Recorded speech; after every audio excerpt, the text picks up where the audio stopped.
Hey, beautiful people, my name's Kristen. Thank you for stopping by my channel, Enter the Book.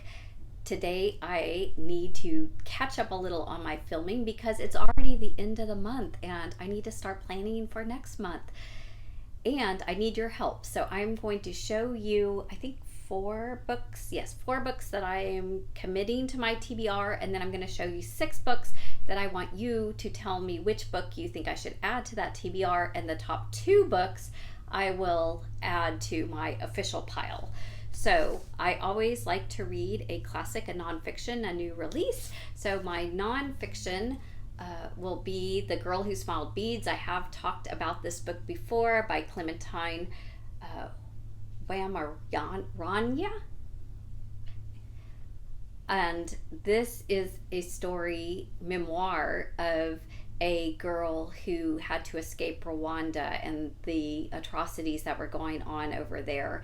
And this is actually going to be a great follow-up to a book that I've read this month that I will talk about in my reading wrap-up next week. So I just really am so bound by learning the stories around the world, what's going on in other places. I think we're all connected. I think there's things that we can do, if nothing else. I do believe in the power of prayer and positive thoughts and just, solidarity in being human.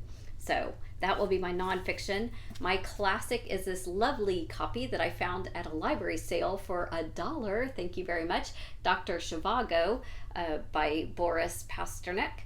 And I haven't read it. I don't really know very much about it, but I think this is an awesome copy. And it's like 550 pages, so it's not a mammoth classic, but it'll probably take me a little bit. And I like kind of the fact that I really don't know much about it, but I know it's a classic that I've wanted to get to on my list. I also will read the second volume of Texas by James Michener. I read the first one a couple months ago now, and I don't want too much time to pass before I finish that story. So I think the grand total of both is right at 1,400 pages. So this is about 650, 700 pages of it. So this will be like just after the Alamo and San Jacinto battle up to the 2000s. So it's told in a fictitious point person, but historical references, and they actually encounter the historical figures. So I look forward to finishing that book. And then the last one that I'm just going to put on my TBR list that I just have really been wanting to get to is The Cartographers by Peng Sherperd. And this is the book that was a fairly recent new release that tells a story that is basically like a mystery puzzle where the clues are left within maps.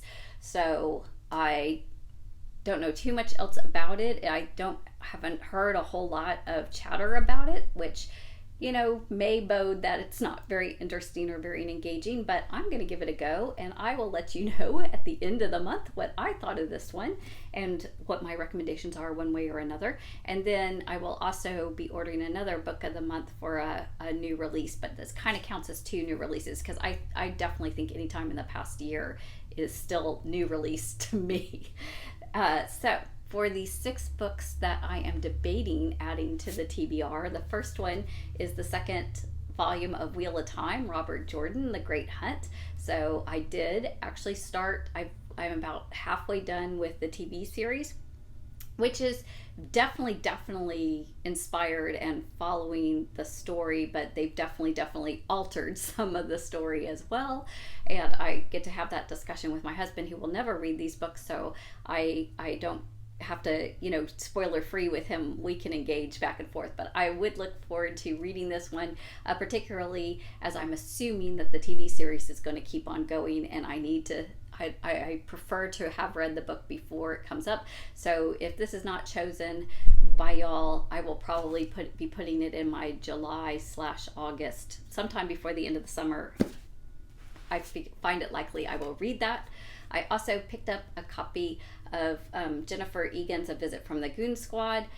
This has gotten a lot of talk again, because of the addition of Candy House, which has had some mixed reviews. But anyway, it's kind of a punk rocker story that sounds like it might be interesting. And I think I mentioned in my haul of it, they use diagrams in part of it to explain and to get across their thoughts, and that idea super appeals to me. So this I'll probably read sometime this calendar year.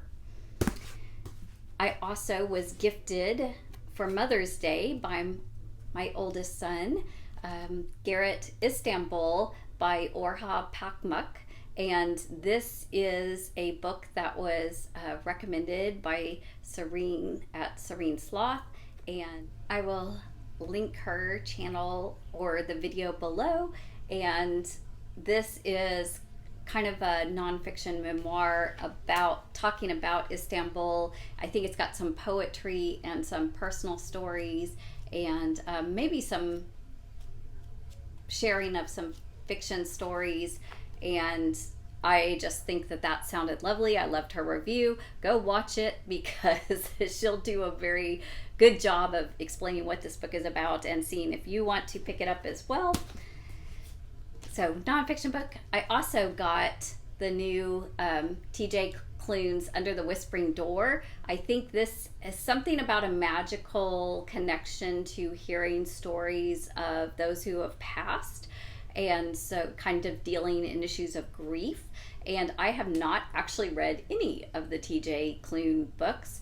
I know they are super popular. 2 or 3 of them have made the rounds of deep discussions, but this one was on special. It was like 40% off at Barnes & Noble, and this is supposedly an exclusive version or cover or something that they were promoting, and I was there buying something else and I got suckered into it. So there you go. I thought maybe I would pick this up while it was still kind of hot off the press and I had some interest, but I don't know. I don't have to. Then when I did my spin, the spin to see which books came up, I just randomly went over to a TBR pile, and there were 2 books that were not in the top first 20, but people mentioned in the comment section like, hey, that's a good book. So now I'm putting them up for grabs, because technically they weren't even eligible for that spin. One was Beneath a Starlit Sky, Mark Sullivan, and all I know about this is that it's Germany, World War II, really gripping, very well told, good writing. It's a little big, but that's okay. You know, big books do not intimidate me. I'm here for them. So that one is up, as well as the other one that was mentioned, which was Blake Crouch, Dark Matter. This one, I don't know why I haven't read this. I've been wanting to read this for a very long time. It's basically a man who wakes up and has that thing where he knows he's not really the person that they're telling him he is. You know, one of those kind of Born Identity kind of situations where they're trying to figure it out. And I really love those movies anyway. I'm not sure I've actually read a lot of books like that, but I've watched a lot of movies with that kind of premise and feel. So that's why I had originally picked up this book, was that I was interested in it, but then it's just sat on my shelves for quite some time. So it is up. So tell me which one of these 6, Dark Matter, Beneath a Starlit Sky, Under the Whispering Door, Nonfiction, Istanbul, A Visit from the Goon Squad, or Robert Jordan's The Great Hunt. So leave me a comment. Let me know which one you think I should definitely add to my TBR. And the top 2 I'm actually going to add to my TBR, as well as whatever book of the month comes up for me next week. So I will get this posted so that there's time to add, and then I will have my official TBR for June, and it'll be another good month. I read quite a bit in May. I look forward to my wrap up with you. I've just started one book that I'm not sure I'm going to get it finished before the end of the month, but that's okay. I will talk to you soon. Like and subscribe so you can hear all the goodness.